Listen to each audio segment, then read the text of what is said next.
Bonjour, avant de commencer cet épisode, je voulais glisser un message pour les photographes qui m'écoutent et vous parler des plateformes Lumis Photo et Lumis Scolaire.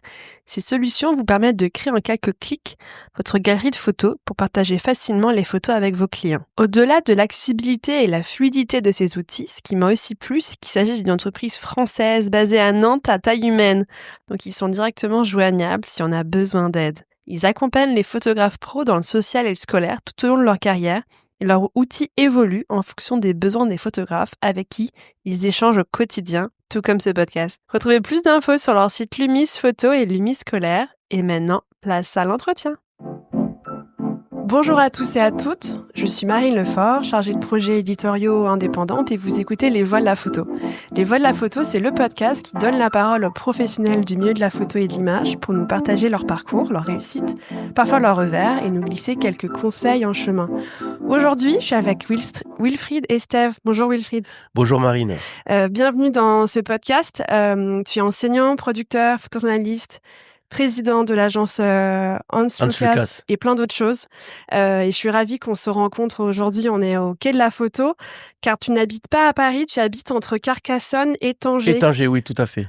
On en parlera dans cette discussion. Alors, on va explorer ta carrière. Comme ce qu'on disait, il y a beaucoup de choses. Donc, je vais essayer de faire une introduction assez courte. Quelques mots, tu as cofondé, présidé ou travaillé sur de nombreux projets dans le milieu de la photographie documentaire et du photojournalisme. Associations, syndicats comme l'Association nationale des journalistes, reporters, photographes et cinéastes, Ouais. l'Association Freelance, l'UPP, l'Union des photographes professionnels, une maison d'édition, la foire de photo Photodoc, les rencontres photographiques de Tanger face à la mer, dont on parlera un peu plus aujourd'hui. Et tu es également enseignant depuis plus de 20 ans. Oui.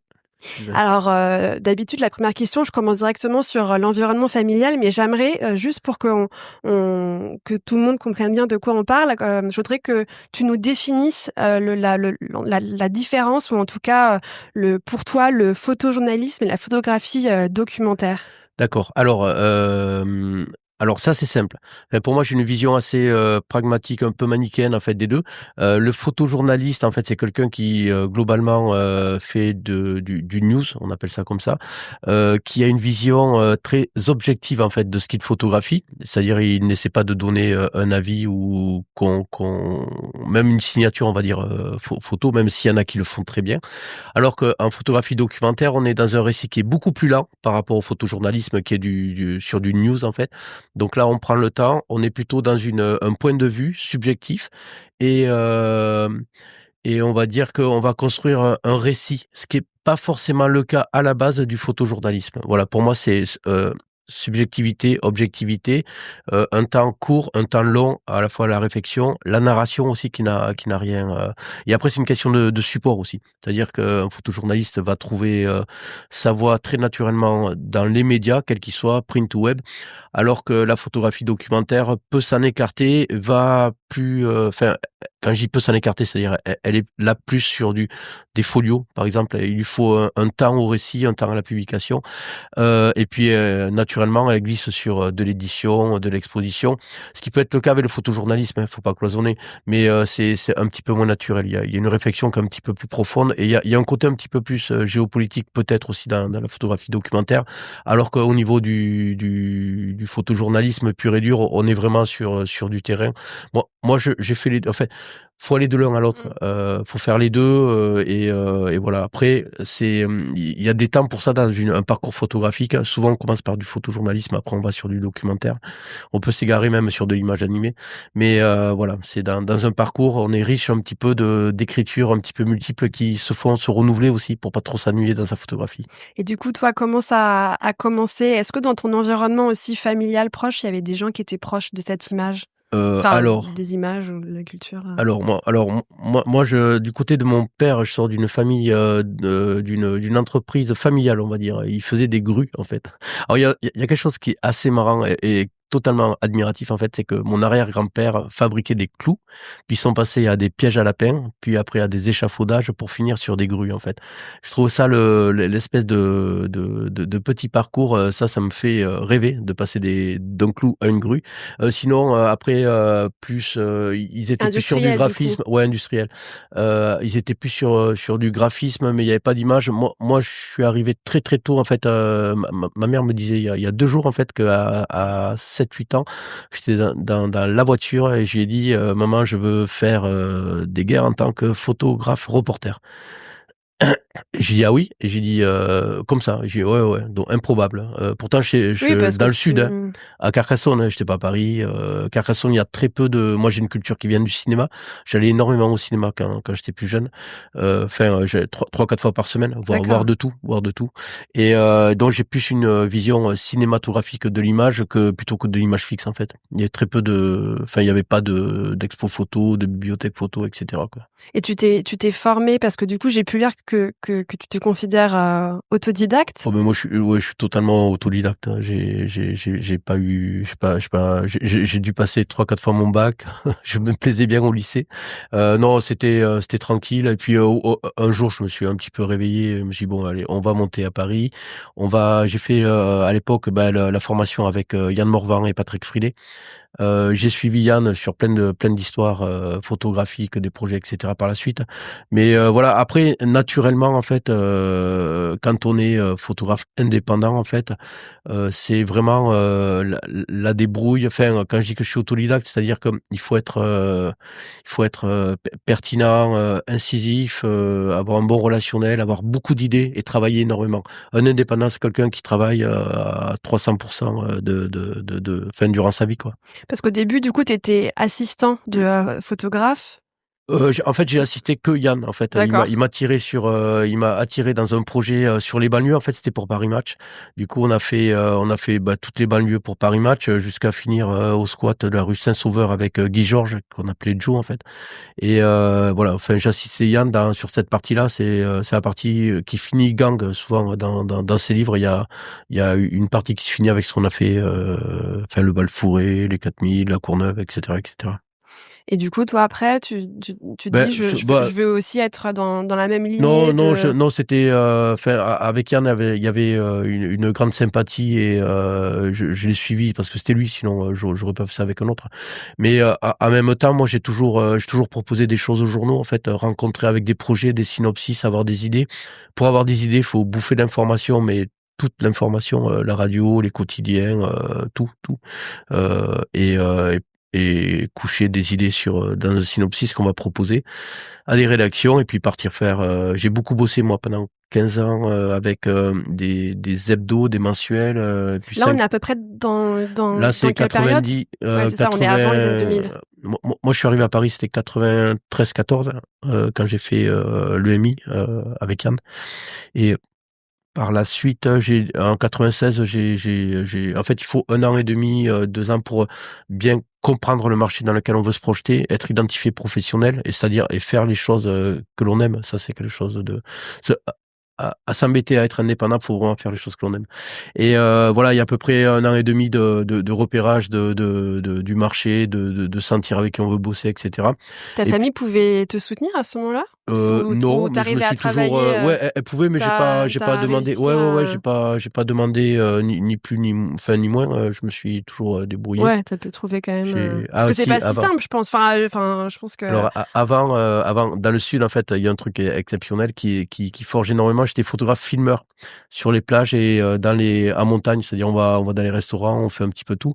Et Toctois voulait être photographié, on prend en photo. Et j'ai fait ça avec Ulrich Leboeuf, notamment. Okay. Et on s'est connus là avec Ulrich. Et d'ailleurs, ça nous a forgé une amitié de longue date et assez riche, en fait.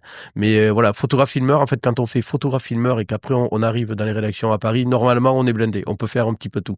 Et c'est un très très bonne formation, le filmage. Et puis quand je suis arrivé à Paris, en fait, avec un relationnel, mais surtout les idées. Et pour avoir des idées, il faut travailler.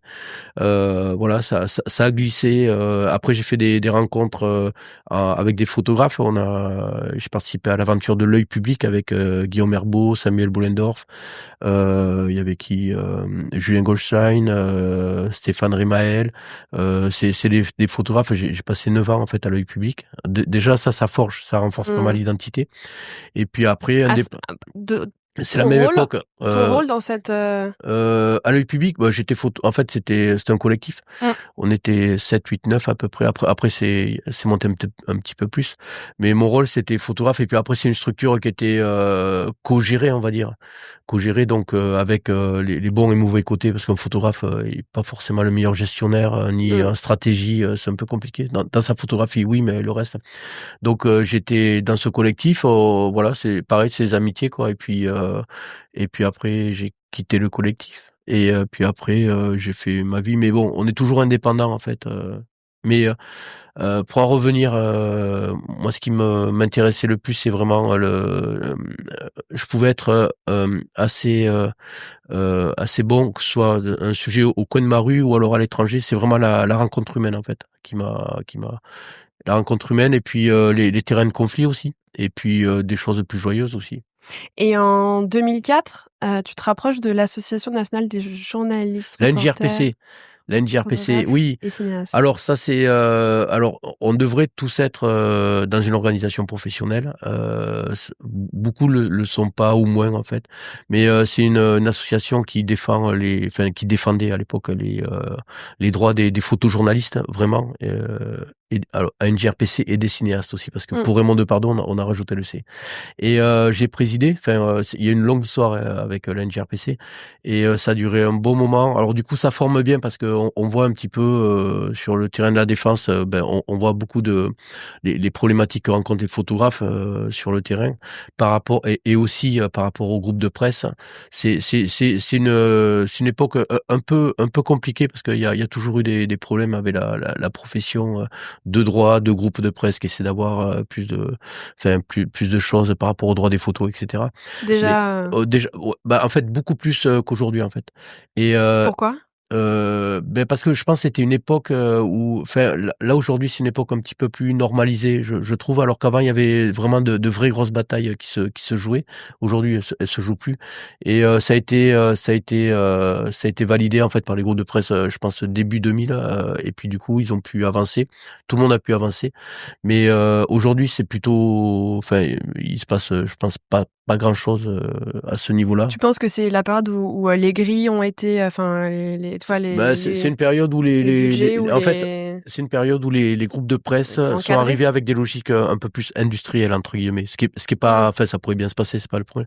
Mais c'est cette époque-là où il y a eu beaucoup plus de concentration qu'auparavant. Là aujourd'hui, quand je dis que c'est normalisé, c'est que il y a plus trop d'enjeux dans la presse, alors que 90-2000, il y a eu beaucoup d'enjeux sur les titres, etc. Et puis les titres étaient réellement indépendants, sur lesquels il y avait beaucoup plus de pouvoir, entre guillemets. C'était des titres forts. Aujourd'hui, c'est un peu plus, je trouve que c'est plus des valseuses, entre guillemets. Il y a éditorialement et au niveau économique, c'est beaucoup plus compliqué. Je tire le chapeau aux gens qui font de la presse. Mais moi j'ai connu Nova, j'ai connu Globe. Je travaillais avec des. Il y avait une époque qui était quand même assez singulière dans les années 90. Je veux pas jouer au vieux con, mais aujourd'hui c'est un petit peu plus normalisé, je trouve. Et dans la foulée, en fait, quand la NJRPC s'est appelée NJRPC Freelance, en fait, parce qu'il y a eu un mouvement des jeunes reporters photographes suite au contrat qu'essayaient d'imposer Géo et Marie-Claire, en fait, sur l'exploitation des photos. J'ai rencontré Lorenzo Virgili. C'était quel contrat? Les contrats, en fait... Les contrats, c'était qu'à partir du moment où on faisait un reportage pour eux, en fait, ils pouvaient utiliser sans repayer les droits, surtout à faire des mugs, n'importe quoi, des affiches, etc. C'est pour ça que j'ai dit qu'aujourd'hui, ces temps-là, en fait, c'est révolu, parce que c'est joué maintenant. On s'est battu, on a beaucoup discuté il y a 20-30 ans pour ça. Aujourd'hui, ce qui a été validé, en fait, est utilisé, en fait. Et donc j'ai rencontré Lorenzo Virgili qui m'a appelé pour me dire on peut pas rester comme ça. Et Lorenzo en fait avait créé Freelance. On s'est rapproché de l'NJRPC parce qu'on leur a dit que le nom était très très poussiéreux, qu'on comprenait pas et que c'était imprononçable. Du coup, ça a été NJRPC Freelance, puis Freelance. Et pour en finir avec les organisations professionnelles, on s'est rapproché de l'UPC à l'époque. On a créé l'Union des photographes professionnels, l'UPP. Et Freelance, en fait, on n'a pas voulu lâcher l'affaire. Et j'ai créé une association reconnue d'utilité publique. Alors je le dis parce que c'est très laborieux.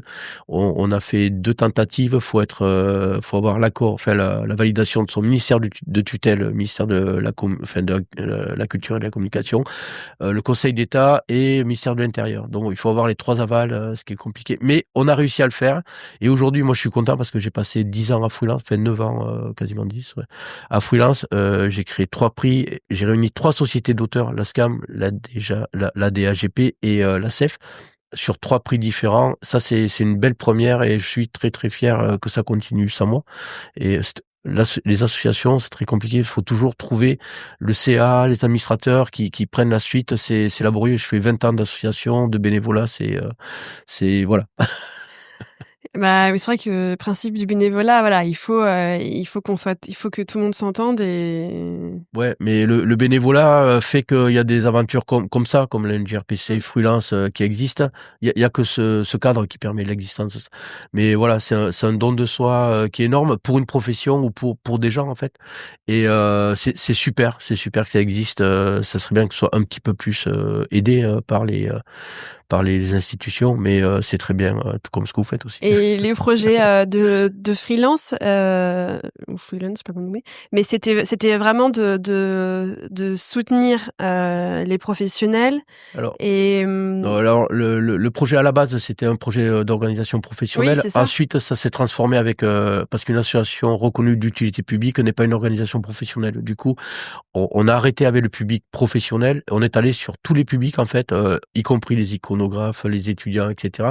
Et là, l'idée c'était de faire connaître la photographie, de faire rayonner la photographie, d'expliquer de manière très pédagogique et puis d'avoir des relais forts en fait dans l'opinion publique en fait. C'est du lobbying aussi, mais c'est un métier qui est différent. On a glissé sur autre chose, mais c'était génial parce que derrière on s'est ouvert à d'autres, aux nouvelles écritures avec l'image fixe qui s'anime. On a fait plein de choses et puis des bourses de mentorat aussi.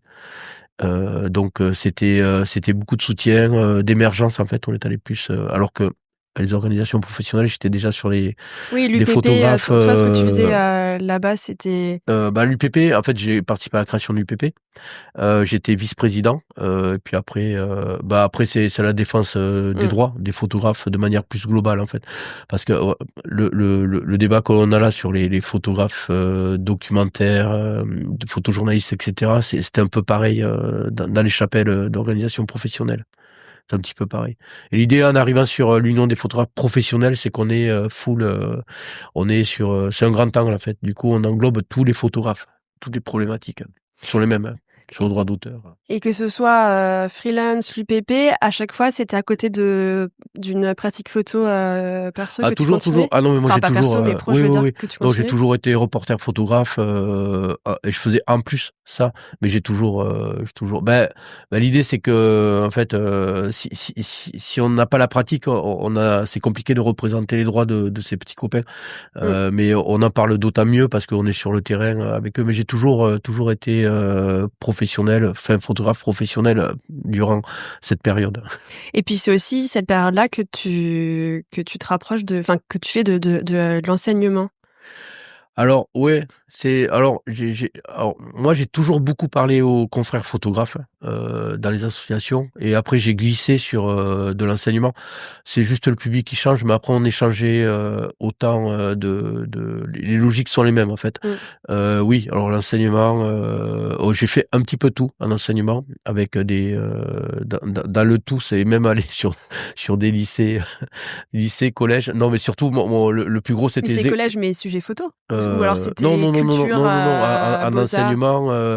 enseignement en fait, j'expliquais la photographie ponctuellement au lycée collège, mais sinon la plupart du temps c'est avec des étudiants, tout type, ça allait de grosso modo de Sciences Po, l'école de journalisme, avec les beaux-arts aussi, après tout ce qui touche à des publics divers et variés. D'ailleurs toutes les facs, je suis allé sur des facs, alors, on va dire, il y a eu Montpellier, j'ai expliqué la photographie. On a monté une licence pro avec des réalisateurs. Comment utiliser, enfin, réalisateurs et aussi tout ce qui touche au web. Donc, expliquer à ces gens-là comment utiliser la photographie. J'ai travaillé aussi avec. C'était quoi comme filière pro? Enfin, c'était alors le nom du ça a changé. C'était CRA, c'était conception, réalisation audiovisuelle, un truc comme ça. À Montpellier, à Paul Valéry. Mais c'était du coup c'était pour des réalisateurs, comment utiliser la photographie en fait. C'était en licence. C'est en licence pro. C'est le niveau licence pro. J'ai fait ça aussi Marne-la-Vallée, Paris-Est avec un master. C'était avec des développeurs en fait, parce que j'ai une expertise en web documentaire, enfin documentaire interactif, et on expliquait à des ingénieurs comment utiliser de la photographie dans des dispositifs interactifs ou même sur le web. Ensuite. Et dans ces cas-là, c'est les écoles qui viennent vers toi, c'est des enseignants. Ils disent c'est les maîtres de conf. On a ces idées-là un peu de programme. Ouais, tout à fait. Est-ce que tu peux participer ou non, la licence pro, je participe à la création. C'est des maîtres de conf qui viennent voir parce qu'en fait, ils suivent un petit peu ce que vous faites sur les réseaux sociaux ou même, où ils vont voir des conférences ou autres. Et en fait, ils ont besoin d'une expertise pour monter le diplôme. Et du coup, on participe à la création du diplôme et après, on a des unités d'enseignement plus ou moins, variables. Ça peut être assez lourd dans l'année. Moi, je travaille avec jusqu'à quatre universités. Après, j'ai arrêté parce que c'est un petit peu lourd. La dernière avec qui j'ai fait quelque chose, c'est avec l'UPVD Perpignan. Perpignan, j'ai monté un DU en photographie documentaire, puis un deuxième DU photojournalisme, et j'ai participé à la création d'une licence pro en photojournalisme. Après, j'ai arrêté et je suis rentré dans Tsulkas et j'ai réuni des membres de l'agence et on a monté un centre de formation qui s'appelle Transmission, sur lequel on fait des formations longues. On est beaucoup plus indépendant, c'est plus souple, c'est plus cool. Les facs, c'est bien de l'avoir fait, mais c'est bien de s'en éloigner aussi parce que c'est très lourd en fait, très très lourd à gérer. Mais c'est bien aussi, c'est bien. C'est bien. Enfin, c'est bien parce qu'en fait, c'est un enseignement qui est peu onéreux en fait. Et j'ai fait 10 ans à l'EMI aussi, sur la filière, je suis responsable de la filière photo, et je m'occupais du stage photojournaliste, qui a été repris par Guillaume Herbeau et Julien Daniel. Et moi, quand je suis arrivé, moi, j'adore développer des idées. Je suis arrivé, le stage, il faisait 300 heures, je suis reparti, il faisait 900 heures. Donc, voilà. Et tu leur enseignais quoi, alors, le moi, programme moi, je réfléchissais aux perspectives d'évolution de métier en fait. C'est le plus compliqué, c'est de trouver des tendances qui vont s'appliquer à des pratiques professionnelles dans les 5 à 10 ans en fait, d'anticiper un petit peu le marché. Et donc déjà en termes de pédagogie, c'est le programme, c'est le plus compliqué. Après, c'est trouver des enseignants. Moi, j'ai toujours été sur le marché de la pige, sur les idées, les synopsis, le démarchage. Ça, c'est mon cœur de métier en fait. Alors synopsis, démarchage, donc ça veut dire que toi, tu proposes des sujets. En fait, comment repérer une idée? Ouais, voilà. Alors, et comment tu le pitches et comment tu en fonction et puis après c'est média, comment tu fais ton budget, comment tu peux sur le terrain ramener un petit peu tout ce que tu leur as dit que tu allais ramener en fait en termes d'histoire, de narration. Donc ça, c'était ma spécialité. Après, pour tout ce que je me suis rapproché, j'ai beaucoup travaillé avec des gens comme Matt Jacob, à qui j'ai demandé de me rejoindre à l'EMI pour des questions d'écriture photographique en fait. J'aime bien travailler en équipe. Donc c'était autant effectivement la partie enfin pas business, mais en tout cas, comment on s'adresse Très à pragmatique. un média, voilà, comment le Alors, comment brief, avoir une idée déjà? Comment avoir voilà. une idée, construire sa narration, l'écrire, la proposer, à quel type de média, comment être identifié comme professionnel et ensuite pour la réalisation, des histoires, en fait, c'est, de manière très pragmatique, définir un budget, Ouais, ce qui est être, hyper important, bah, c'est ce super. qui est essentiel. C'est essentiel. Il y a beaucoup de photographes qui partent un petit peu la fleur au fusil en disant j'y vais, mais Mmh. bon, ils sont pas assurés, ils ont oublié la moitié des frais, grosso modo, c'est compliqué. Alors là un petit peu moins parce qu'avec internet il y a beaucoup de choses qui peuvent être apprises sur sans forcément Mmh. faire des études, mais on peut glaner énormément d'informations. Et Les droits donc d'auteur, enfin, je pense que c'était oui, aussi oui les droits d'auteur aussi. Ouais, quelque tout à chose, fait. vu Ouais. que tu étais aussi du côté de l'UPP Oui, oui, et des des voilà, organisations professionnelles, ouais, tout à fait, ouais. tu étais aussi, je pense bien sensibilisé à l voilà. Mais en fait, c'est une école un petit peu de la vie, le photojournalisme. C'est-à-dire moi, je dirais que ça ne s'apprend pas, mais par contre, on peut se perfectionner. Quand je dis que ça s'apprend pas, c'est que c'est une attitude, ouais, enfin, jamais expliqué comment faire une photo à quelqu'un, parce que la personne, elle a sa sensibilité. Si elle est là, c'est qu'il y a un talent, peut-être, qui doit Mmh. être, qui doit éclore, mais il y a un talent. Par contre, on va lui faire gagner du temps. Et ça, c'est un truc qui est super intéressant. Moi, je suis là plus pour émanciper des gens, leur permettre de s'affranchir. Ça, c'est vraiment mon truc. Mais après qu'ils existent et au début, ils vont m'écouter. Ils vont écouter les autres formateurs, mais on les remet toujours dans l'axe en disant ce qui est le plus important, c'est d'avoir ton propre avis et d'arriver à argumenter, à nous contredire, voilà. Parce que la vraie vie, c'est ça. C'est Mmh. d'arriver à faire valoir ce que l'on est, un chef photo, sur le terrain, et cetera, et cetera. Et l'émancipation pour moi, je suis beaucoup pour le libre arbitre, et cetera. Et transmission, du coup, c'était adressé plutôt à des photographes qui étaient déjà, Alors transmission, heu, c'est un centre de formation professionnels? qu'on a monté depuis 4-5 ans peut-être.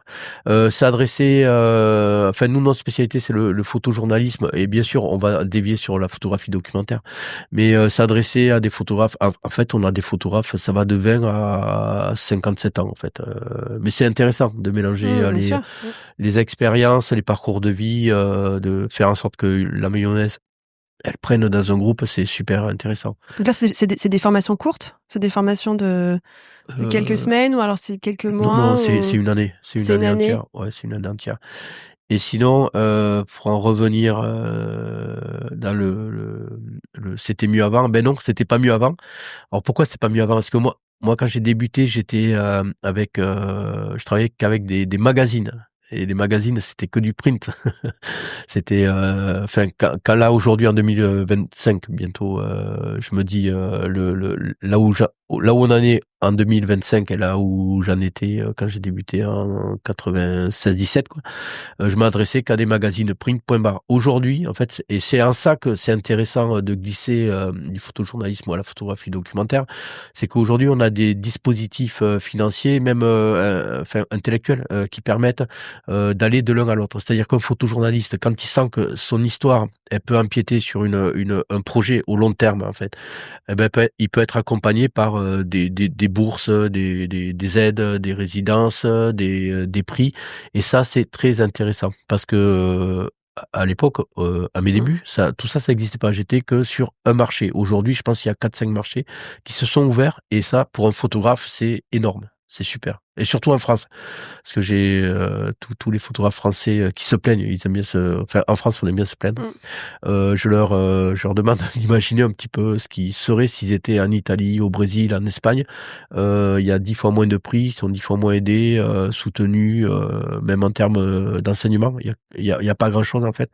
Alors qu'en France, quand même, c'est un pays qui a vu naître la photographie. C'est un pays où on aime bien réfléchir beaucoup sur ce médium, et il y a aussi une créativité qui est permise en fait. Et ça, franchement, c'est génial d'être photographe en France. Si c'était à refaire, je sais pas où j'irais. Peut-être aux Mais États-Unis. je pense qu'en France, les photographes disent que c'est dur parce que aussi les budgets, ont aussi beaucoup, baissé dans la presse et que du coup, je pense que Oui, mais si certes, mais après, c'est en France, on a une des presse magazines les plus riches au monde. Donc, il doit y avoir peut-être 400-500 titres.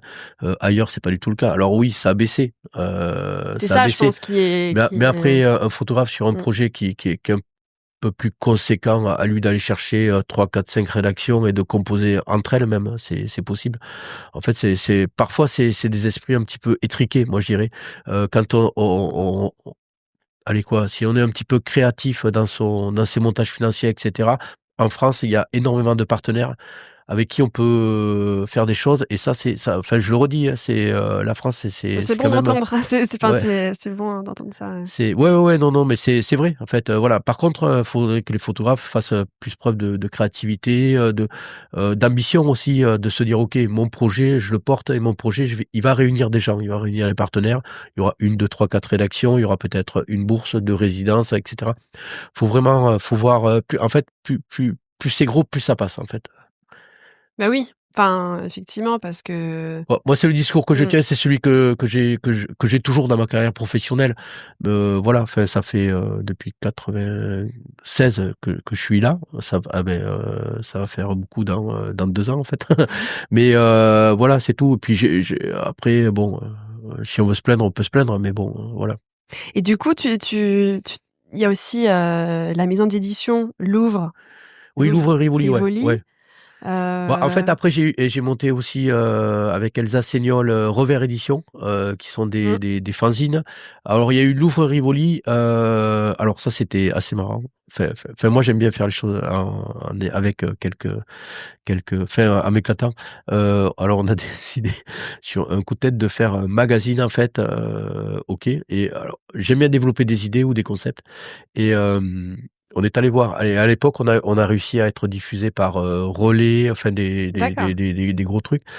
Et les mecs, ils étaient fous parce que c'est un magazine qui changeait de nom à chaque numéro. Donc les mecs, j'avais des commerciaux moi en face de moi, ils se lamentaient. Ils disaient: «Mais c'est pas possible. C'est Et quoi même cette idée?» pour toi, ça te demandait aussi, de ouais, Mais le de principe, il était simple en fait, c'est d'aller voir une personne, bon plus une personnalité vu qu'on changeait de nom. Et la personnalité, en fait, on lui proposait de faire un magazine axé que sur lui et qui nous fasse découvrir son univers, ses amis, tout, en fait. Et on déclinait comme ça tout le magazine avec ses proches. Mais c'est génial, hein. Donc le premier, il s'appelait Vincent, puis Arthur, puis Johnny. Alors après, il y a eu le Covid. On aurait dû faire. Il y avait Christophe Attinger, le chanteur, mais qui est mort. Michou, pareil. Enfin, on a eu une succession avec le Covid de gens qu'on avait sollicités qui ne sont plus. et non, Et puis après, il y a eu une espèce de psychose. Il voulait plus ça portait nous malheur. rencontrer. Non, nous rencontrer parce qu'en fait, pareil, le Covid a vraiment bloqué Mmh. pendant 3 ans beaucoup de choses. Du coup, le magazine, on l'a arrêté, mais c'est dommage parce que enfin, c'était éclatant d'aller d'un univers à l'autre comme ça. On aurait dû faire Soulage aussi avant qu'il meure. Voilà. Et du coup, là, ça, ils étaient disponibles dans des points Les relais et points ils étaient relais, vendus, il était vendu. Ouais, il y en avait de fait, la il est pub tout. dedans? C'était, Non, ouais, il y avait 2 pages de pub. Parce qu'il fallait quand même un peu avoir les moyens. 2 pages, c'est tout, 2 pages. Et puis après, on l'a vendu. Il était pas prévendu, mais on l'a toujours bien vendu. d'accord. Euh, Ce qui et est pas évident. quoi? Ce qui n'est pas évident, Oui, bon après surtout si c'est pas le des grosses sommes, hein, c'est un métier de besogneux l'édition. oui, oui, Mais oui. on s'en est, enfin le premier. Après le problème c'est qu'on se dit ok, ça on va le tirer à combien? À 1000, 1500, 2000 exemplaires. Et c'est là où faut pas se planter en fait. Oui, c'est ça, ouais. Mais c'est pour ça vous avez peut-être fait, des petits tirages, enfin un petit tirage au début et puis après augmenter, un peu plus, Ben après on a augmenté, mais après on a augmenté, mais bon, fallait savoir si la personnalité était suivie, achetée ou pas quoi. Mais c'est un magazine de photographes en fait à la base. C'était vraiment des photographes qui donnaient leur avis, leur vision sur la personnalité dans une ville qui était Paris. Et du coup c'était beaucoup photos avec des auteurs en fait. et là vous étiez combien sur ce projet? Parce que là, je pense Alors qu'il on faut était aussi de 3 en fait. la On maquette, il faut, était, ouais, tout à fait. Il y avait on était 3. Il y avait d'accord. Charlotte, Didier et moi en fait. Didier faisait la maquette en fait. Charlotte à la communication, enfin tout ce qui était l'éditorial, mais la partie aussi pas mal organisation. Puis moi j'étais au milieu en train de faire un petit peu, enfin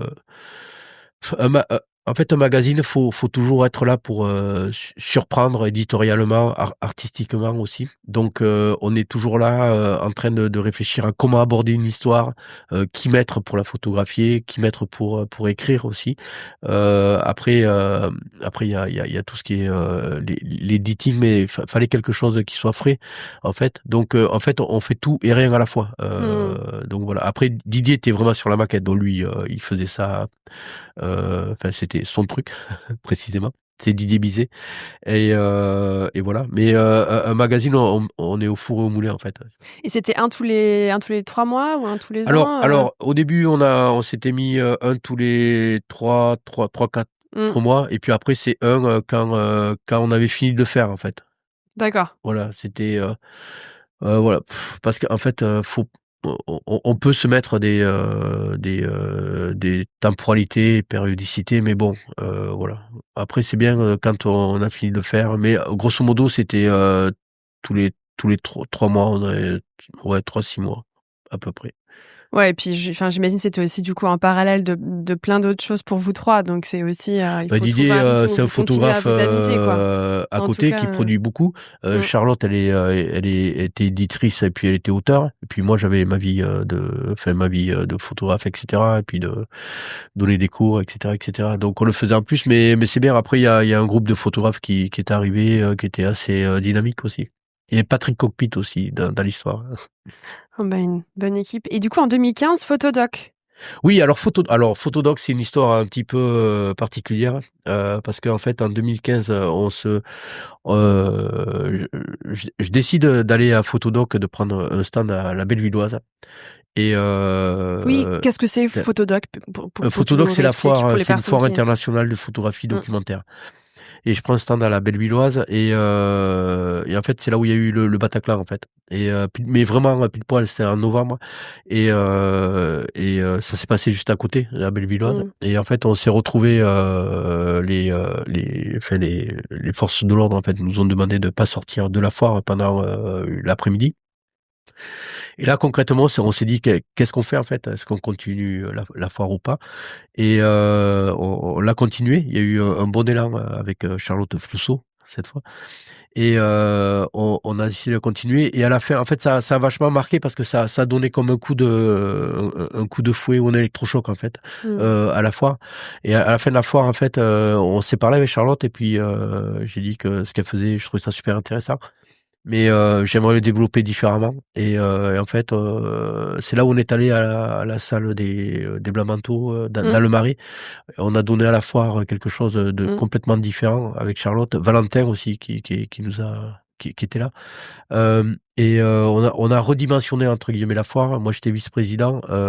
J'ai arrêté l'année, ouais, il y a même pas un an en fait, d'être vice-président parce que je peux pas tout faire et je suis parti sur Tanger faire autre chose. Oui. Mais voilà, avec Charlotte et Valentin, j'ai passé enfin à peu près 6 ans de vraiment super de voir une foire en fait, alors que moi j'étais habitué à des festivals et puis avec plein d'actions dans l'année, et puis de glisser sur la photographie documentaire en posant les bases de ce qu'est la photographie documentaire avec des universitaires.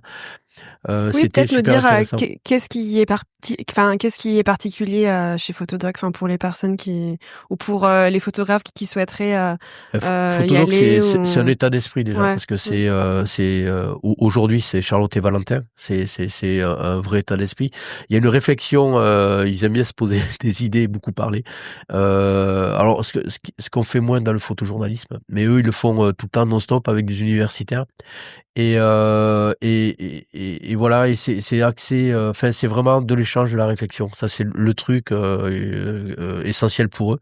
Et après il y a cette foire qui réunissait, parce que là ils ont changé de formule, qui réunissait il y avait une cinquantaine de stands, il y avait Des des galeries? galeristes, ouais il y avait de tout, mais beaucoup de galeristes, des éditeurs, des photographes, avec une émulation. Alors enfin pareil, quand on expose avec des photographes plus documentaires que photojournalistes, c'est pas le même état d'esprit. C'est comme quand on passe de Perpignan Visa pour l'image à Photodoc, c'est moins revendicatif, on va dire. Et puis les photojournalistes qui vont à Perpignan, souvent ils rentrent de zone de tension. Faut qu'ils évacuent. qui raconte. Il y a beaucoup d'ego aussi, mais dans le bon sens en fait À du Perpignan, terme. il y Ouais, a à plus d'ego. Perpignan, ouais. Ouais, parce que c'est des terrains difficiles. Un photographe qui est seul, enfin, faut qu'il ait un ego quand même pour réussir à faire des choses en zone de tension ou de conflit. Parce que sinon, tu penses que Ben parce qu'on est seul face à des situations dramatiques. Mais l'ego dans le bon sens du terme. C'est-à-dire que si on n'est pas assez solide soi-même, ça va être compliqué. Ça va être très compliqué. Enfin, moi, j'ai fait 5 guerres. On est face à des situations assez désarmantes, injustes. Et puis, c'est ça. Enfin, la guerre, c'est quelque chose. C'est la nature humaine dans le pire de ce qu'elle a. Et puis, c'est des terrains vraiment pas du tout confortables psychologiquement, matériellement. Et puis, on est face à des situations désarmantes. Faut être solide, en fait, pour y aller. Souvent, les photographes de guerre, ou de conflit, ils y vont. Ils absorbent et souvent en fait ils en parlent entre eux à l'occasion de festivals. Alors je trouve que le photojournalisme, bon il y a Bayeux aussi mais c'est Perpignan et voilà quand je dis que passer de l'un à l'autre à Photodoc, Visa c'est aussi un lieu exutoire pour la profession qui vient, qui se raconte des choses, qui voilà quoi et ça évacue on va dire, ça évacue. Voilà. Alors que Photodoc c'est des galeristes, on est plus sur une photographie qui a autre chose à dire en fait et qui le dit différemment. Peut-être moins violente, enfin moins. Ouais, non, Non, mais c'est la pas le mot narration, violente, mais enfin oui, non, mais on est plus moins. sur les comment dirais-je, pas les conséquences, mais c'est un peu de la géopolitique pour moi la photographie documentaire, parce qu'on est là pour expliquer des choses en profondeur.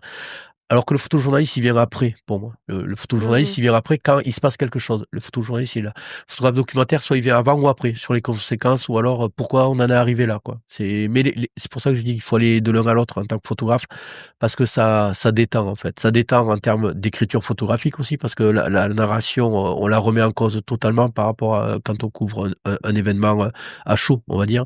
Là, faut vraiment construire un récit, en fait, avec la photographie documentaire. Bon, je dis pas qu'il y a pas de récit dans le photojournalisme, mais il faut vraiment On cherche autre se chose, prendre la quoi. tête. Ouais, non, mais faut Enfin, vraiment aller chercher tous les éléments du récit parce qu'ils sont pas évidents, en fait. Faut aller les chercher, c'est sous-jacent, en fait. Voilà. Et Photodoc, ça va être quoi ce nouveau format qui va être. Le nouveau format, il a été donné cette année. Ils sont allés dans un autre lieu. Alors, j'étais pas là parce que c'est tombé pendant Tanger, en fait, pendant les rencontres photos.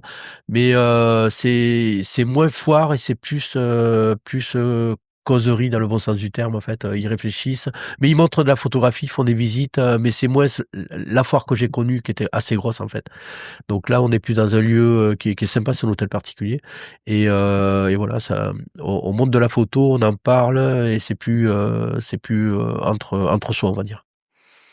Et du coup, Tanger, j'aimerais qu'on parle Alors de cette Tanger, rencontre avec cette ville, parce qu'avant qu'on enregistre, je te demandais, est-ce que tu as de la famille? Est-ce qu'il y a non un du tout, du tout, du tout. lien? Non, non, non. Moi, je suis arrivé. En fait, j'ai rejoint une amie carcassonnaise qui s'appelait Yamna Mostefa, Mina Mostefa, qui avait une idée de faire quelque chose au début à 7. Et elle s'est retrouvée à Tanger. Et elle me dit, voilà, j'ai envie de faire d'aider les photographes de la Méditerranée Sud, en fait, pour au niveau professionnel. Et moi, je suis arrivé à Tanger. Bon, j'ai beaucoup voyagé, mais alors à Tanger, j'ai trouvé un truc qui a un peu réuni tout ce que j'aimais dans plein de villes dans le monde, en fait. Déjà, c'est la Méditerranée qui croise l'océan. Il y a un truc de malade à Tanger, c'est qu'il y a la ligne de partage des eaux. En fait, il y a la rencontre de la Méditerranée avec l'océan. C'est fabuleux, c'est très joli à voir. Il y a une lumière de fou. De fou. Il y a une lumière que j'ai peut-être vue au Mexique. J'ai pas vu ailleurs la lumière de Tanger.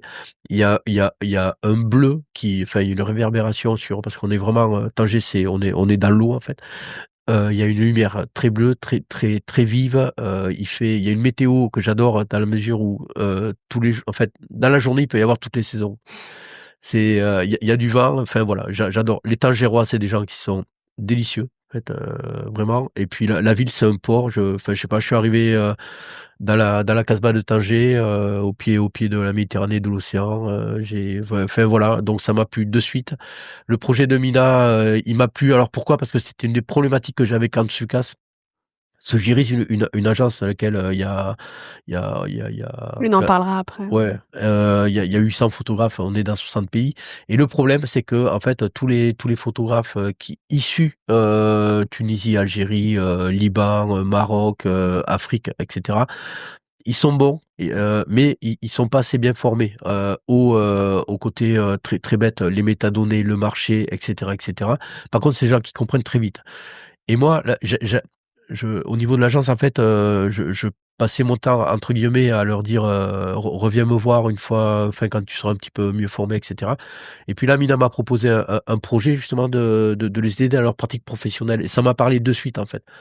La première année, on a eu. Alors, Tanger, c'est des rencontres photos, c'est-à-dire qu'on est là pour se parler, et on est là pour se parler. On fait des ateliers, on fait venir une quinzaine de mentors, dans lesquels il y a Dimitri Beck, il y a Marie Soumala, il y a eu Maureen Oriol, il y a Marie des rencontres d'Arles, Marie Andrieux, il y a une quinzaine, Matt Jacob. Il y a une quinzaine de mentors qui viennent en fait. Alors c'est astucieux Tanger parce qu'en fait on fait pas venir des Marocains en France, même si on se bat pour avoir des visas, mais on fait venir des mentors à Tanger. Et à Tanger, il faut savoir que les Marocains, les Tunisiens, les Algériens, il y a quasiment pas de visa en fait. Donc on peut venir librement à Tanger. Et du coup on a eu un afflux de photographes on se parle pendant 5 jours. Du coup, on est beaucoup dans l'échange. C'est que des ateliers. Le soir, on fait des projections en fait. Et on fait venir un DJ qui va mixer dessus, Ralph Dumas, Perpignanais. Et voilà. Et donc ça, c'est des échanges. Et puis alors, c'est des regards. C'est des gens qui sont très vifs d'esprit. On sent qu'il manque juste. On est là pour faire levier en fait. Et c'est Et génial. tous les niveaux. Enfin, c'est tous Ah les ouais, âges, tous les ouais, profils. tous les niveaux. Et c'est cash parce qu'en fait, là, c'est la 6e édition. On a eu des WordPress photos qui ont été faits, des prix Arles, le prix Nadar, tout ça, c'est des gens qu'on est allé chercher qui étaient inconnus, mais totalement, à qui on a expliqué deux, trois petits trucs. Après, ils ont fait leur parcours, mais ça, c'est je leur ai dit cette année, le plus beau moteur qu'ils puissent nous donner, c'est tout ce qu'ils font après, avec la petite poussière qu'on leur a mis, et ça, c'est génial. C'est un truc qui est génial. On a participé à la création de 2 collectifs. Enfin, c'est bien, c'est bien. Moi, ça m'a fait vraiment du bien. Je suis sorti de la grisaille française. Et du coup, c'est un peu le même programme que vous faites à Transmission. Alors, En condensé, reprend des bien sûr, ouais, en parce qu'on condensé, est ouais, sur ouais, une c'est un semaine. petit peu ça. Mais alors, on est beaucoup plus sur les écritures, D'accord, oui, plus des les workshops. écritures. Ouais, c'est vraiment du workshop. On est beaucoup sur l'écriture photo, la narration. Après le marché, effectivement aussi, parce qu'il y a des gens comme Christophe Ralit qui viennent pour expliquer le marché par rapport à Pix Palace. Donc là, on est vraiment boom. Mais sinon après, on est plus dans des problématiques d'écriture, d'identification. Lorenzo Virgili est là pour leur rappeler ce qu'est une identité professionnelle. Mais c'est des discussions qu'ils n'ont pas du tout. Bon, déjà en France, on les a pas trop l'identité professionnelle. Bah alors là-bas, on en est encore plus loin, mais ça leur fait un bien fou, mais ça nous fait un bien fou en fait de parler à tout le monde. Et du coup, il y a les photographes, ils viennent de partout. Alors principalement du Maroc, mais on a eu de tout. On a eu une Israélienne cette année. D'accord. Oui. Sinon, on a des Libanais, on a des Camerounais, on a c'est en des français, donc Tunisiens, c'est plutôt. Alors oui, on est plutôt en français. On est en français. On est en français parce que, enfin, moi je parle anglais, mais pas de là tenir un atelier. Puis on a des mentors qui parlent très très bien anglais, mais c'est pas le cas de tout le monde. Donc nous on est en français, voilà. Puis au Maroc, il y a plus de sens de parler français Alors qu'anglais, non? Ben non. Alors les précédentes générations maîtrisent bien le français. Aujourd'hui, ils parlent tous anglais. Et le D'accord. français, ils s'en fichent un peu là. C'est un peu l'autre problème. Ah ok, donc oui. Non, mais donc là, il y a peut-être. depuis cette édition, en fait, on a eu beaucoup plus d'anglophones purs et durs que de francophones.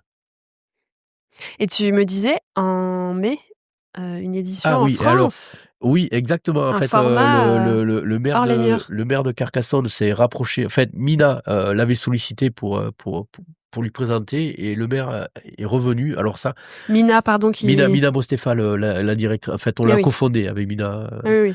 Et Mina dirige, c'est la première personne. Moi, je me considère plus comme le couteau suisse, en fait. Je suis là pour plein de choses, mais c'est Mina qui gère le festival. Et il y a 10 mois, en fait, le maire de Carcassonne nous reçoit.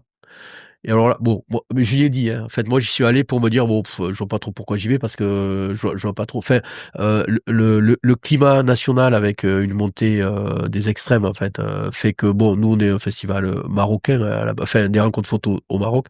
On parle à des Marocains, on peut exposer des Marocains, donc je voyais pas trop le truc. Mais bon, on y est allé. Et puis là, le maire, en fait, direct, il nous a dit, c'est génial, on va faire un festival, vous allez exposer. Au début, il y avait 12 lieux. Je dis, non, non, c'est pas possible, quoi. Alors déjà, il m'a bluffé, Il a été séduit, enfin, en parce tout que cas, il vous a... dans un an, en fait, il y a les municipales qui vont arriver. On est quand même dans un contexte d'extrême et de que maire. Carcassonne, c'est le maire, il est Le maire, il est centre. centre, ouais. Il était ancien RPR, Modem, mais centre. Mais il y a des fortes poussées, enfin comme dans toutes les villes, quoi. Et quand il m'a dit on y va, on part sur un festival photographie marocain et tout là. Je l'ai regardé, je lui ai dit putain, ça c'est méga audacieux là ce qu'il fait parce que dans un an on sera un an des municipales. Et j'ai dit mais c'est super enfin c'est très moderne, c'est très innovant ce que vous faites. Il m'a dit non c'est bon, on le fait et tout. Moi j'y croyais pas, je suis reparti. Il y avait un festival à gérer en fait. Et donc l'idée c'est que on a les rencontres photos de Tanger en novembre, sur lequel on parle de la photographie, des pratiques, on voit des choses, on fait émerger des gens. Et 6 mois après, au mois de mai, en fait, on est sur un festival à Carcassonne de photos, sur lequel là, du coup, on a réduit, parce que 12 expos, je me voyais pas. On est à 8 expos, dans 8 lieux de la ville. C'est des beaux lieux. Et puis, la mairie, c'est un vrai support, dans la mesure où ils prennent les frais d'impression en charge. Et, enfin, c'est énorme, c'est énorme. Franchement, moi, je lui dis chapeau, enfin, je lui ai dit, c'est, bravo. Et du coup, là, la personne qui va coordonner cette partie, c'est toujours toi. Mina et moi, ouais. Mina et toi. On est tous les deux, ouais, sur le truc. Donc au mois de mai, en fait, Ouvert voilà, à il tout y le aura monde. eu lieu, ouvert à tout. Enfin, nous, on va exposer des photographes marocains et enfin, hommes et femmes, ce qui est depuis qu'on croise depuis 6 éditions, en fait. Pendant un mois ou ce sera plus Alors, court il y aura un temps fort, en fait, il y a 3 jours forts. Le week-end, c'est le 15, 16, 17 mai, et après, ça va durer un mois, en fait. Ah, c'est top. Donc là, c'est carrément un autre métier. Enfin, là, créer, je pense... Ouais. Bon, alors alors c'est le seul truc que enfin, moi, les festivals, j'aime bien y aller, mais alors, créer un festival et gérer un festival, moi, c'est le truc, j'ai un peu fui, toute ma vie professionnelle. Là, je me suis retrouvé parce que, improbable que le maire de Carcassonne me dise, OK, on y va, on crée un festival. Là, je suis ressorti, je me suis dit, putain, un festival à créer. Voilà. Donc, bon, Mina va très bien le faire, je l'accompagnerai, mais voilà, quoi. Et puis du coup, c'est parfait parce que là, vraiment, ta vie entre Tanger et Carcassonne, t'as les moi, je suis très attaché à Carcassonne.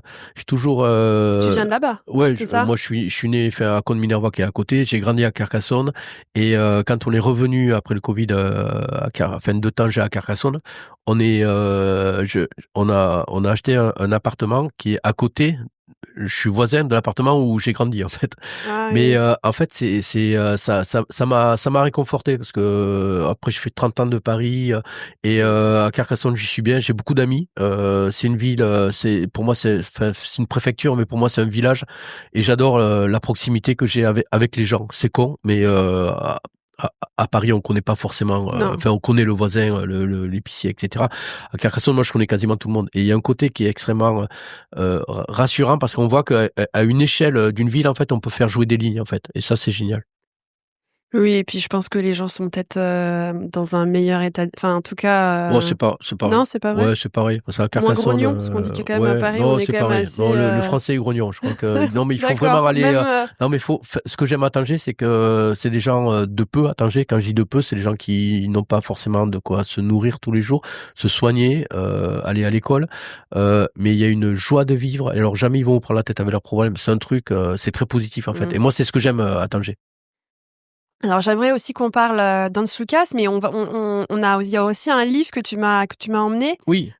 Alors ça, ce livre, il a une histoire un peu rigolote. Alors c'est photojournalisme à la croisée des chemins. Ouais, alors il est sorti en 2002, je crois, un truc avec comme ça. Olivia Cold, Olivia toi-même. Colo, Matt Jacob et moi-même, ouais. Et Matt Jacob. En fait, je voulais faire quand j'étais à l'EMI, en fait, il y a eu les 10 ans sur lesquels j'étais directeur pédagogique. Au bout d'un moment, je trouvais que c'était bien d'écrire quelque chose, en fait, sur faire un point de vue sur la profession, boum, un peu un état, à un instant T, quoi. Et je demandais à Olivia et à Matt, en fait, on a écrit un livre sur sur le photojournalisme.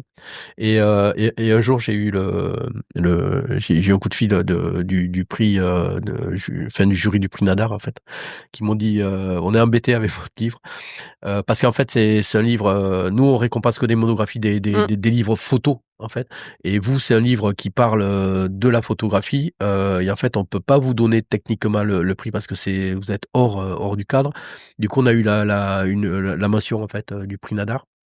Et ils nous ont dit c'est la première fois qu'on récompense un livre qui parle de la photographie, mais qui n'est pas un livre de photographie. Et je trouvais ça super. Donc il a eu la mention du prix Nadar. C'est une belle aventure, en fait. C'est un instant T. Il y a eu ça. C'est un livre qui est assez, c'est un peu un état d'esprit aussi, qui est intéressant. Voilà.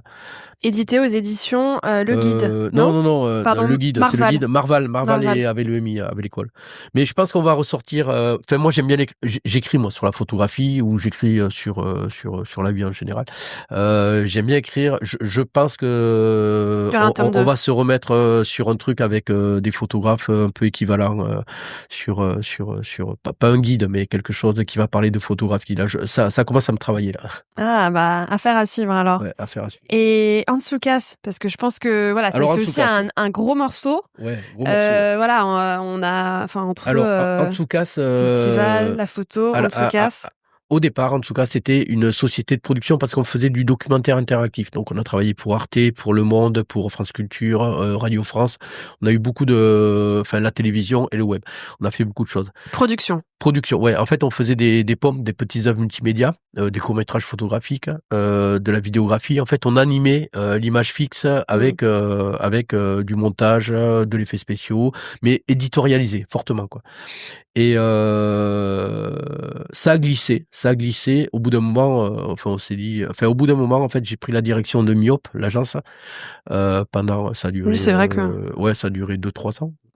Et en fait, un autre collectif. En fait, on l'a transformé en agence. Et du coup, en fait, la partie diffusion photo, en fait, se faisait par Myop, en fait, et la partie prod de documentaire ou de pommes, etc., se faisait par Antsoukas.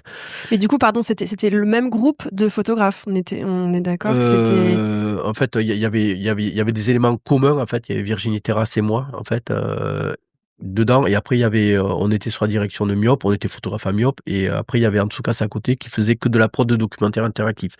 Et au bout d'un moment, en fait, après j'ai quitté Myop, et au bout d'un moment je me suis dit on va diffuser aussi de la photographie. Alors du coup il y a un truc qui est primordial, c'est que on a développé un logiciel maison, en fait, qui s'appelle MDAL, et ce logiciel aujourd'hui on l'a poussé, et ça a permis, c'est un socle qui est très solide de diffusion, en fait, technologiquement, et on est allé chercher des partenaires, en fait.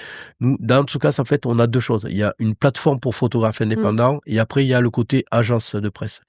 La plateforme photographe, en fait, on met en relation un photographe, 2000 clients, il est en direct, il n'y a pas de commission, il y a un petit abonnement et il fait sa vie.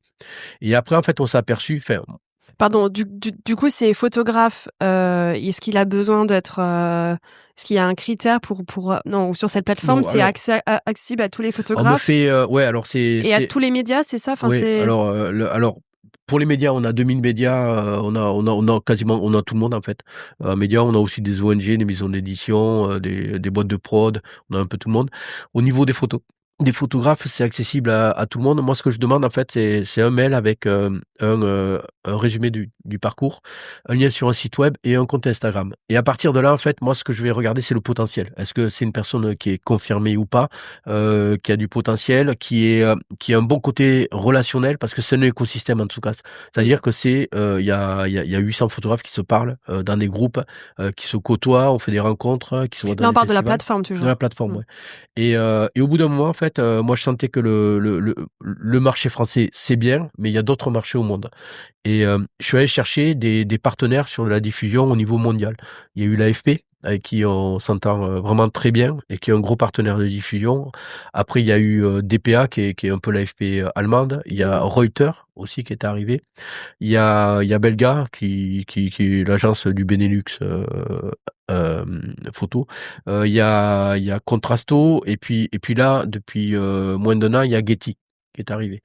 Donc, en fait, si vous voulez, là, il y a un levier énorme qui peut se faire sur un photographe en termes de diffusion. Le truc qui est essentiel, et là, c'est un discours complètement inapproprié pour un directeur d'agence, c'est que j'explique aux photographes comment gagner le maximum d'argent, de tirer des revenus de la vente de leurs photos, en, en, en privilégiant la vente en direct. C'est-à-dire que on va aller chercher, on va un peu tâtonner ou chercher des clients à l'AFP, à Reuters, etc. Mais le truc, c'est que le photographe, il va pas tout mettre en termes de diffusion de sa série. Il va mettre des petites photos à droite, à gauche, pour que le client il revienne au maximum en direct et qu'il gère sa vente. Voilà. Le média, le magazine Ouais, ne passe le pas but par... du jeu pour le photographe, c'est qu'il vende le plus en direct. Voilà. Après, nous on ouvre un maximum de panels Et sur des la gros. plateforme, ça se présente comment? C'est comme un... C'est une plateforme qui en fait il y a des grosses thématiques en fait. C'est classé par D'accord. social, créative, spiritualité, etc. Il y a une admin qui est assez souple qui permet de faire aujourd'hui en fait de faire des choses depuis un smartphone en fait ou un ordinateur. Mais voilà. Après nous on a un gros côté formation et très beaucoup de rigueur dans les métadonnées. C'est en fait une photo si elle est mal référencée, mal indexée, elle va dormir, elle ne sortira jamais en fait. Donc voilà. Et nous on apprend un peu comment indexer ses photos, comment être réactif rapidement, avoir vraiment un workflow qui soit très professionnel pour qu'il y ait des photos qui se vendent rapidement et de préférence en direct avec le photographe. Voilà. Après, le photographe, il peut faire tout ce qu'il veut. Il a des gros partenaires commercialement. Je pense qu'on est vraiment les seuls à avoir autant de partenaires sur une plateforme enfin, de donner accès à un photographe, à cet échantillon, à ce panel de partenaires en fait, et de clients aussi. Et du coup, il y a quelques photographes sur cette plateforme qui font partie aussi de l'agence? Oui. En fait, soit il y a des photographes qui restent, en général, ils font les deux. En général, ils font les deux. Après, j'en ai, mais très peu, qui restent que sur la plateforme. Après, ils font ce qu'ils veulent. Mais la plupart du temps, ils font un peu les deux. Ils vont de l'un à l'autre. Voilà, quoi. Et l'agence, du coup, c'est ton rôle, c'est de développer C'est des liens commerciaux en fait, la plupart du temps sur l'agence. Sur la plateforme, j'ai un rôle un peu de régulateur et beaucoup au niveau technologique en fait. Sur l'agence, c'est un rôle plus commercial, c'est-à-dire d'aller chercher des partenaires qui manquent par rapport aux photographes à la diffusion. Et voilà. Mais après, mon plus gros rôle, c'est j'anime une communauté de photographes.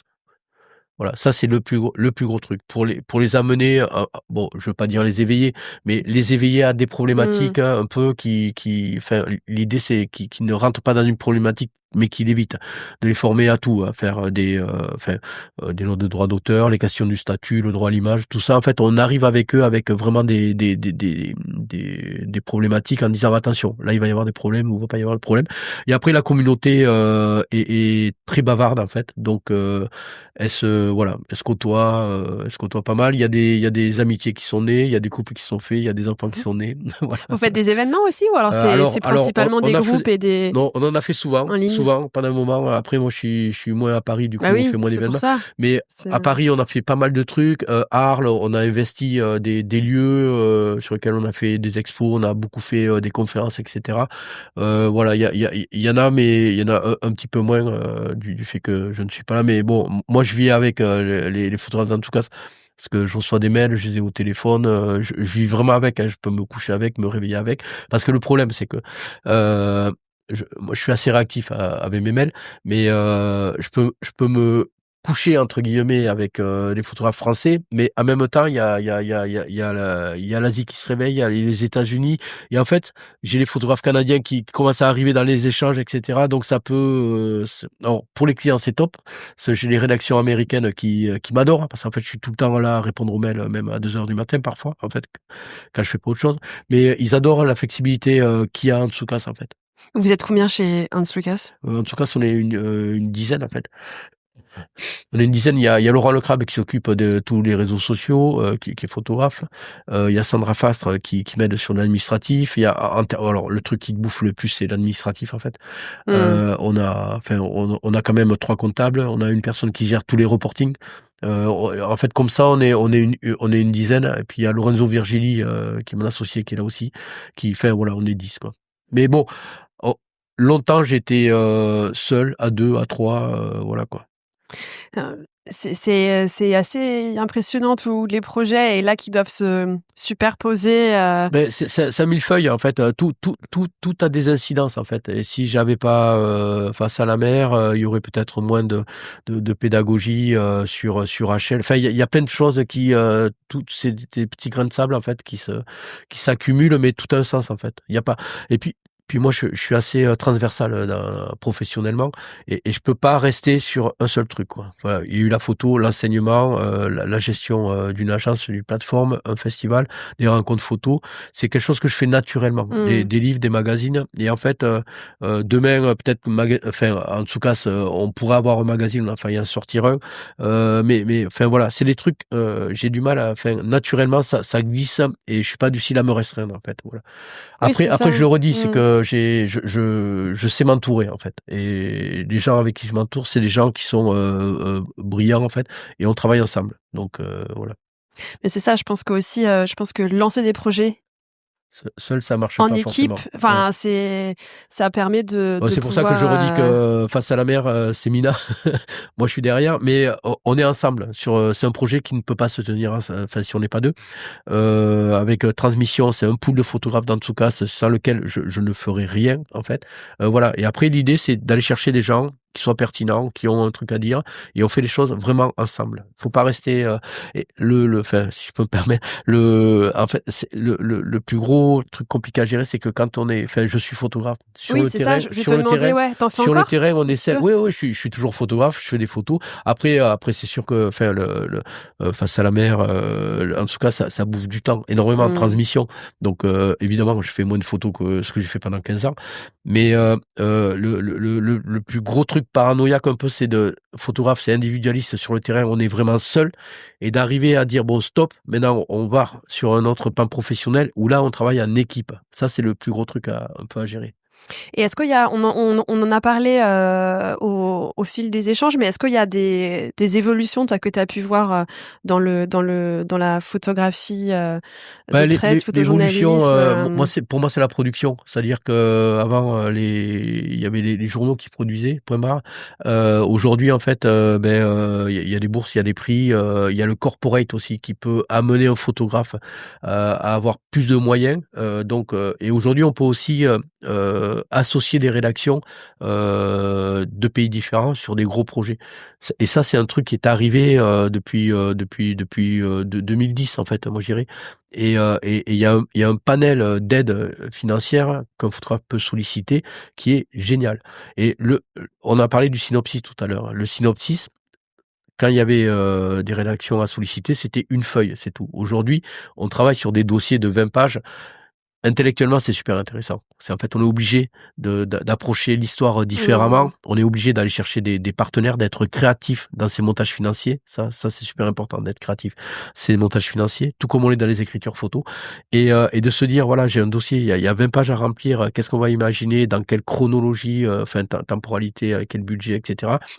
C'est génial. On a un côté entrepreneurial dans le bon sens du terme, qu'un photographe Mmh. n'avait pas il y a 20 ans et aujourd'hui, on a plus de moyens, en fait. Par contre, faut oser le faire, hein. Faut avoir, entre guillemets, un minimum, d'audace, de créativité et de réflexion alors c'est un travail solitaire pour accoucher d'un projet comme ça, sur lequel il faut, se faire aider, faire relire des dossiers et cetera, et ça c'est une époque formidable pour ça aujourd'hui. Oui, et puis peut-être que s'entourer comme, d'un collectif, d'une agence, enfin, en tout Ouais, ça cas, a toujours ça existé ça. permet Ça de non mais, alors moi si j'ai un conseil d'avoir à oui, donner, mais de savoir pour tous ces enfin, un photographe, il croise des photographes partout. oui. Moi s'il doit s'entourer, c'est, de quelqu'un de l'écrit, quelqu'un, de l'économie, de la finance, ou de la comptabilité, c'est con, hein. Voilà, c'est d'aller chercher autre chose que, un photographe, dans ses projets, et Mmh. d'aller chercher quelqu'un qui fait de l'éditorial et qui va amener, un vrai souffle en fait à un projet que ce qu'a pas forcément, enfin une autre vision qu'un photographe n'aura pas en fait. Est-ce que tu aurais, c'est ma dernière question, est-ce que tu aurais d'autres conseils pour des photographes, photojournalistes? Parce que je pense que tu reçois tous les jours énormément de Oui, ouais. demandes et puis dans les formations, voilà, est-ce qu'il y a, quelques éléments, que En tu fait, il faut pourrais tu nous as donné s'écouter. là, tu viens de nous dire, mais voilà, s'il y a Moi, d'autres le choses le pour le plus gros terminer? conseil, c'est qu'on a une petite voix, en soi, en fait, qu'il faut vraiment écouter, mais il faut écouter aussi les autres. Et c'est, cette conviction qu'on a, qui nous a poussé à faire ce métier, qui nous pousse à aller sur des terrains compliqués, désarmants, et en fait, cette petite voix-là, elle est primordiale, comme on défend ses idées en rédaction, ou devant des jurys. Mais cette voix-là, des fois, elle doit aussi écouter d'autres. En fait, le truc, le plus gros ennemi qu'on a, c'est soi-même. Voilà, faut se foutre des coups de pied au cul parce que c'est un métier d'indépendant, mais le plus gros ennemi, c'est soi-même. Faut à la fois composer avec ce que l'on est, avoir cette conviction, mais derrière écouter, se remettre en cause. Ça, c'est vraiment le gros dilemme. Ah, c'est ce que nous on fait, on apprend aussi, dans la formation, à un maximum de confiance en soi, mais au bout d'un moment, voilà, savoir écouter, mais s'émanciper. C'est là, c'est la clé pour moi. Et savoir écouter, ça veut dire aussi, être, enfin avoir du recul sur son travail et avoir, Oui, ce oui. qui est pas toujours simple, je pense sur, Non, non, non, mais c'est pour ça que je dis, enfin, quand on est dans des projets, aller chercher d'autres personnes que des photographes, un iconographe, et cetera, c'est primordial, en fait, d'avoir, ce recul-là. Ce recul-là, il vient, s'il vient de soi, il y en a, il y en a, il y en a qui l'ont, ça, ce recul-là. mmh, J'ai un ami, enfin, Antoine D'Agata, que mmh, j'adore, on a des discussions, de fou furieux. Il a ce recul. mmh. Il y en a pas, il y a pas énormément de gens, qui arrivent à avoir, un vrai recul, une pertinence, pour juger, soi et son travail. Il y en a peu, mais voilà, faut le travailler, en fait, ça, et de la conviction. En tout cas, cet épisode normalement sortira plutôt en mars, donc Ah beh, pour mon anniversaire. voilà, et pour ton anniversaire et puis, 2 mois plus tard, j'invite tout le monde à À Carcassonne. Carcassonne, mais bien sûr, bien sûr, Exactement, bien sûr, bien sûr, bien sûr, et à Tanger aussi. et à Tanger aussi, voilà. Non, mais au mois de mars à Carcassonne. Merci, en tout cas. Merci Wilfried. Au revoir. Au revoir. Merci d'avoir écouté Les Voix de la photo.